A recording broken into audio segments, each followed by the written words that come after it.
Hi guys, welcome to my YouTube channel GK info tuber. Guys, आज हम पढ़ने जा रहे हैं हमारे बहुत ही एक famous Indian novelist Anita Desai.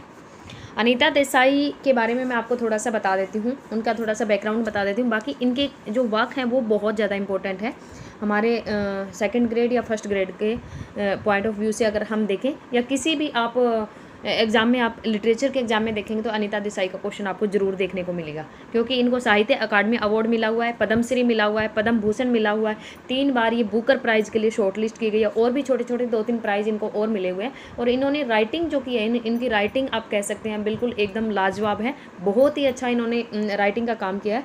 तो देसाई जो हैं, इनका जन्म है वो 1937 के अंदर हुआ था, और 1937 को भारत में मसूरी के अंदर हुआ था इनका जन्म। और इनकी जो मदर है वो जर्मन थी, उनका नाम था टोनी नीमे, और इनके जो पापा है वो DN मजूमदार थे, वो एक बंगाली थे, और उनका काम एक बिज़नेस का काम था। और पहली बार उनके जो पापा थे वो जर्मन में उनकी मदर से मिले थे।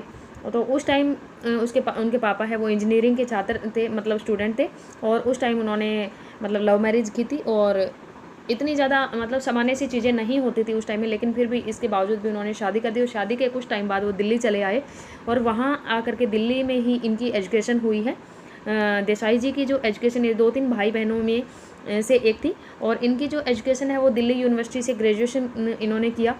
और मतलब ये क्या है कि अपने पड़ोस में रहने के कारण ये हिंदी सीख गई। वैसे घर में इनके जर्मन, क्योंकि इनकी मदर जर्मन थी तो जर्मन सीखी ये, और जर्मन के साथ साथ ये जब दिल्ली में आई तो हिंदी बोलने लगी, और हिंदी बोलने के साथ साथ जैसे ये थोड़ी बाहर निकली, बंगाली और उर्दू और अंग्रेज़ी बोलने लगी, क्योंकि इनके हस्बैंड है वो देसाई है, वो बंगाली, तो बंगाली लैंग्वेज इनको ऐसे आ गई, और धीरे धीरे इन्होंने अंग्रेज़ी में काम करना स्टार्ट किया, और स्कूल में जाकर के इन्होंने अंग्रेज़ी में पढ़ना और लिखना सीख लिया। उसके बाद में इनकी जो अंग्रेज़ी है वो उनकी लिटरेचर वाली लैंग्वेज भी बन गई।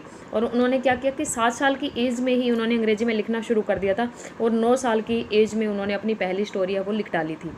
उसके बाद में क्या हुआ कि इन्होंने 1957 के अंदर दिल्ली का जो Queen Mary higher secondary school है उसको पास करने के बाद 1957 में दिल्ली जो यूनिवर्सिटी है वहाँ के मिरांडा हाउस से इन्होंने क्या किया था, अंग्रेजी लिटरेचर के अंदर इन्होंने BA किया। और उसी के अगले साल उन्होंने 1958 के अंदर इन्होंने अश्विन देसाई, जो एक कंप्यूटर सॉफ्टवेयर कंपनी के जो डायरेक्टर थे, उनके साथ शादी कर ली थी। और उसके बाद में फिर इन्होंने अपना लेखन कार्य स्टार्ट किया, और फिलहाल ये USA के अंदर रहती हैं, और इनकी एज है 84 के आसपास है इनकी एज।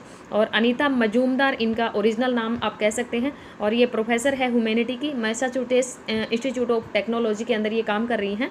और born to a German mother and Bengali father, आप ये कह सकते हैं दिल्ली यूनिवर्सिटी में इनकी एजुकेशन हुई। इनके लैंग्वेज आप जर्मन बोल सकते हैं, हिंदी बोल सकते हैं, उर्दू एंड इंग्लिश और बंगाली। और उनकी शादी हुई है अश्विन देसाई जी के साथ में। इनके 3-4 बच्चे हैं, उनमें से किरण देसाई का नाम भी आपने सुना होगा, अगर आप लिटरेचर के स्टूडेंट हैं तो आपको ज़रूर पता होगा। किरण देसाई भी इनकी बेटी है, वो भी राइटिंग का काम करती है।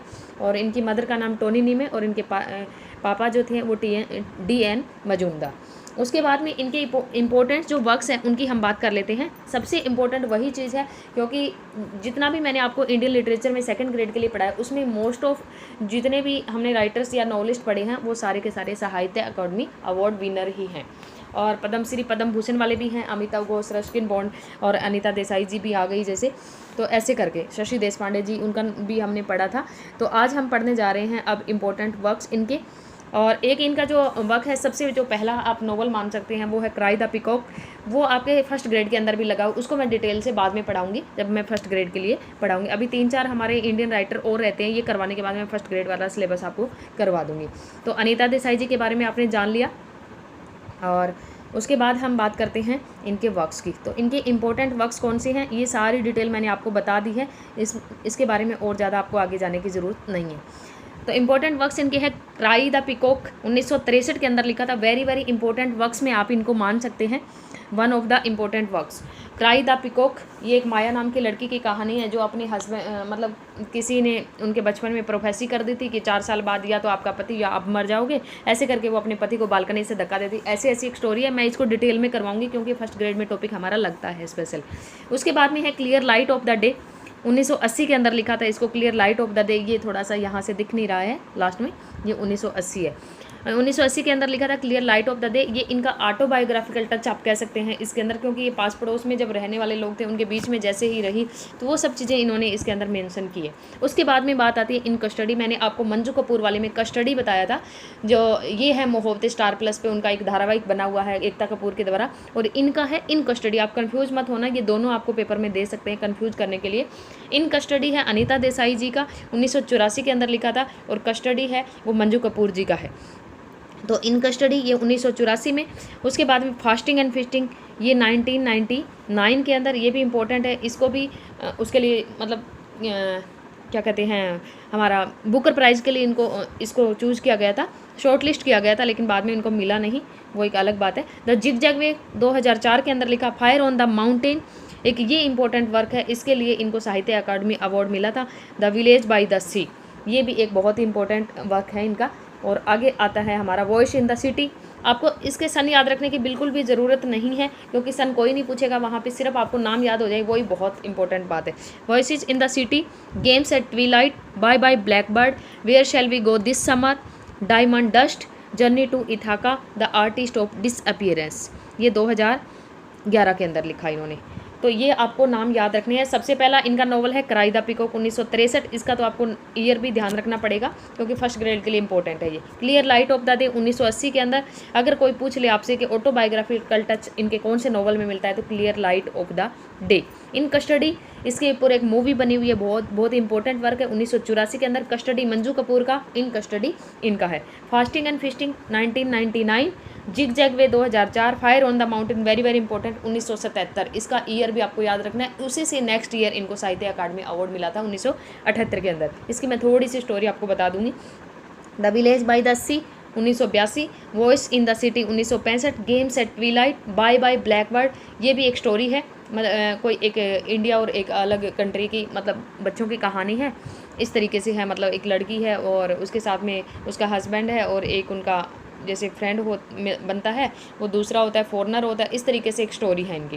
Where shall we go this summer, diamond dust, journey to Ithaca, and artist of disappearance. इतने वक्त तो आपको इंपॉर्टेंटली याद रखने पड़ेंगे। और भी बहुत इन्होंने बच्चों के लिए बहुत स्टोरीज लिखी है, महिलाओं के ऊपर इन्होंने बहुत ज़्यादा लिखा है। महिलाओं की डे टू डे या डोमेस्टिक लाइफ की जो प्रॉब्लम्स है उनको इन्होंने मतलब दिखाने का काम किया है अपने वर्क्स के थ्रू। उसके बाद हम बात करते हैं इनके अवार्ड्स की। इनके अवार्ड्स कौन कौन से हैं, तो इन्होंने सबसे पहला अवार्ड आप कह सकते हैं 1978 के अंदर fire on the mountain. Fire on the mountain इनका एक ऐसा इंपॉर्टेंट वर्क है जिसके लिए इनको 2 अवार्ड मिले हैं। 2 अवार्ड में कौन कौन सा है, एक Winifred Holtby memorial prize fire on the mountain 1978, और दूसरा प्राइज़ उनको 1978 के अंदर ही मिला था साहित्य अकादमी अवार्ड। साहित्य अकादमी अवार्ड इनको 1978 के अंदर मिला था, और ये किसके लिए मिला था, फायर ऑन द माउंटेन के लिए। एक ये विनीफ्रेड हॉल्ट बाई वाला, और एक ये तो याद रखने की आपको ज़रूरत नहीं है, क्योंकि इसको कोई नहीं पूछेगा। साहित्य अकादमी में आपको पूछ सकते हैं कि या तो आपको ईयर के साथ में मैच करना भी दे सकते हैं कि कौन से ईयर में किसको साहित्य अकादमी अवार्ड मिला था, क्योंकि मोस्टली सारे के सारे लिटरेचर में जो भी दे रखा है इन्होंने इंडियन लिटरेचर में सेकंड ग्रेड में, सारे के सारे साहित्य अकादमी अवार्ड वाले हैं। तो आपको थोड़ा सा कंफ्यूज करने के लिए वो ईयर भी दे सकता है, तो इसलिए आपको ईयर याद रखने के लिए क्या करना पड़ेगा, फायर ऑन द माउंटेन का ईयर आपको याद रखना पड़ेगा, और उसी से ही नेक्स्ट ईयर इनको मिल जाएगा साहित्य अकादमी। तो 1977 में इन्होंने लिखा, 1978 में इनको मिल गया। उसके बाद में क्या हुआ, 1980 के अंदर इनको बुकर प्राइज़ के लिए फिर शॉर्ट लिस्ट कर दिया गया, और कौन से वर्क के लिए, clear light of the day, जिनको ये ऑटोबायोग्राफी मानती है अपनी, clear light of the day को। तो इसके बुकर प्राइज़ के लिए इसको शॉर्ट लिस्ट किया गया। ये 3 बार, एक बार भी नहीं 3 बार शॉर्ट लिस्ट किया गया इनको बुकर प्राइज़ के लिए। दूसरी बार 1984 के अंदर इनको इन कस्टडी जिसके ऊपर मूवी बनी हुई है, और तीसरी बार इनको फास्टिंग एंड फिस्टिंग 1999 के अंदर। 80, 84, 99 तीनों ईयर में इनको बुकर प्राइज़ के लिए शॉर्ट लिस्ट किया गया। 1978 में इनको साहित्य अकादमी अवार्ड मिला। उसके बाद में इनको पद्म भूषण और पद्म श्री भी दिया गया इंडियन गवर्नमेंट के द्वारा। 2014 के अंदर इनको पद्म भूषण दिया गया और पद्म श्री दिया गया इनको। पद्म श्री का ईयर कहीं देखने को मिलता नहीं, मतलब इकट्ठा ही मिलता है, जहाँ कहीं भी देखो 2014 ही दिखाता है। तो मुझे थोड़ा कन्फ्यूजन, अगर किसी को पता चल जाए पद्म श्री इनको कब मिला तो आप कमेंट बॉक्स में कमेंट कर देना। उसके बाद में इन कस्टडी इसके ऊपर एक इंग्लिश मूवी बनी हुई है, और इस्माइल मर्चेंट ने इनके इस नॉवल के ऊपर इंग्लिश मूवी बनाई, इसी नाम से है ये इंग्लिश के अंदर, इसका अंग्रेजी आप रूपांतरण कह सकते हैं। तो ये थे इनके वर्क और इनके बारे में आपको मैंने बता दिया। अब आपको इम्पोर्टेंट आपको जो पढ़ना है, क्राई द पीकॉक मैं आपको पढ़ा दूंगी। ये जैसे ही ये लिटरेचर पूरा हो जाएगा इसके बाद में क्राई द पीकॉक आपको पढ़ा दूंगी। इन कस्टडी आपको पढ़ने की ज़रूरत है, फास्टिंग एंड फीस्टिंग आपको पढ़ने की ज़रूरत है, clear light of the day इनका आपको पढ़ने की ज़रूरत है। उसके बाद में थोड़ा थोड़ा journey to Ithaca, bye bye blackbird, where shall we go this summer, इसके आप क्या करोगे, मोटे मोटे से थोड़े से आप करेक्टर्स याद कर लेना। कई बार इनके करेक्टर्स का नाम पूछ लिया जाता है कि ये करेक्टर कौन से राइटर के वर्क का है, तो ऐसे पूछ लेते हैं, इसलिए हमें थोड़ा सा पता होना चाहिए। अब मैं थोड़ा सा बता देती हूँ आपको फायर ऑन द माउंटेन के बारे में। फायर ऑन द माउंटेन में क्या है, फायर ऑन द माउंटेन में एक नंदा कोल नाम की एक विडो लेडी है और उनके हस्बैंड है, वो पहले वाइस चांसलर हुआ करते थे, अब उनकी डेथ हो गई, काफ़ी एज की लेडी है। और उनकी एक बेटी है आशा, और उनकी बेटी है एक तारा, और तारा की बेटी है राका। मतलब 4 पीढ़ी आप लगा सकते हैं, राका, राका की मदर तारा, तारा की मदर आशा, और आशा की मदर है नंदा कोल। तो नंदा कोल है वो एक पहाड़ी के ऊपर रहती है। उसको अकेले लाइफ में जीना बहुत अच्छा लगता है, क्योंकि उन्होंने अपनी ज़िंदगी के अंदर जब बच्चों का पालन पोषण किया तो वो बहुत ज़्यादा मतलब उस चीज़ से फेडअप हो गई कि उनको अपने लिए टाइम ही नहीं मिलता था। अब वो अपने एक रामलाल नाम के नौकर के साथ में रहती है पहाड़ी के ऊपर। तभी उसकी बेटी आशा का फ़ोन आता है और वो बताती है, फ़ोन या लेटर आता है जो भी, तो वो बताती है कि मेरी बेटी है वो जिनेवा जाने जा रही है और उसकी बेटी जो राका है वो अकेली रह जाएगी पीछे से, आप प्लीज़ उनको रख लो। इस तरीके से वो पहले तो तैयार नहीं होती इस चीज़ को लेकर कि मैं क्यों जिम्मेवारी लूँ, इतने सालों बाद मुझे ये सब नहीं हो पाएगा, मैंने खुद अपने लिए टाइम निकालना बहुत मुश्किल, मुझे अपने लिए टाइम मिला है, ऐसे ऐसे करके मतलब सोचती रहती है। लेकिन उसके बाद में वो फिर मान जाती है, कहती है चलो ठीक है भेज दो। लेकिन जब राका आती है तो इसमें क्या है, लोनलीनेस को दिखाया गया कि ये जो नंदा कोल है, ये बूढ़ी लेडी है, ये भी अकेला रहना बहुत पसंद करती है, मतलब अपने ही अंदर रहना पसंद करती है, इसको बाहर की दुनियादारी से कोई मतलब नहीं है। और इसी तरह की ये जो बच्ची है राका, ये भी इसी तरह की है नेचर में। तो वो कोशिश करती है कि वो उसके साथ बात करे, लेकिन वो बात करने में इंटरेस्ट लेती नहीं है। वो कहानियाँ सुनाती है नंदा कोल उसको, कोशिश करती है पहले तो कि किस तरीके से मैं इसको अब मतलब रखूँगी, कैसे इसको खिलाऊंगी पिलाऊंगी, क्योंकि मुझे आदत नहीं है ये सब करने की अब। तो धीरे धीरे करके वो कहानी सुनाती है। रामलाल नौकर को उसका काम सौंप देती है कि आप इसको नहलाओ, ये कर दो। रामलाल नौकर उसको कहानियाँ सुनाता है, उसको खेलने के लिए लेके जाता है। फिर एक तूफ़ान आ जाता है, तो तूफ़ान को देख करके उसको अपनी वो चीज़ सब चीज़ें याद है, क्योंकि उसके पापा उसकी मम्मी के साथ अच्छा बिहेव नहीं करते थे, उसकी मम्मी को शराब पी के मारते थे, वो सब चीज़ें उसको याद आती थी। वो डर जाती है, एकदम इधर उधर भागने लगती है। तो ये सब चीज़ें इसके अंदर दिखाई गई है। एक्चुअल में क्या है, ये लोनलीनेस के ऊपर है। वो अपनी ही इमेजिन के अंदर रहती है, जैसी नंदा कोल रहती है वैसे ये रहती है। तो एक तरीके से नंदा कोल को ये सब चीज़ें अच्छी भी लगती है, और बाद में नंदा कोल को इसकी एक आदत हो जाती है। आदत होने के बाद वो चाहती है कि ये राका है मेरे से दूर कभी नहीं जाए, क्योंकि ये इनकी पड़दोती आप कह सकते हो, या ग्रेट ग्रांड डॉटर आप कह सकते हो, ग्रेट ग्रांड डॉटर है इनकी ये। तो इसके साथ बाद में धीरे धीरे इनको आदत हो जाती है दोनों को इकट्ठा रहने की।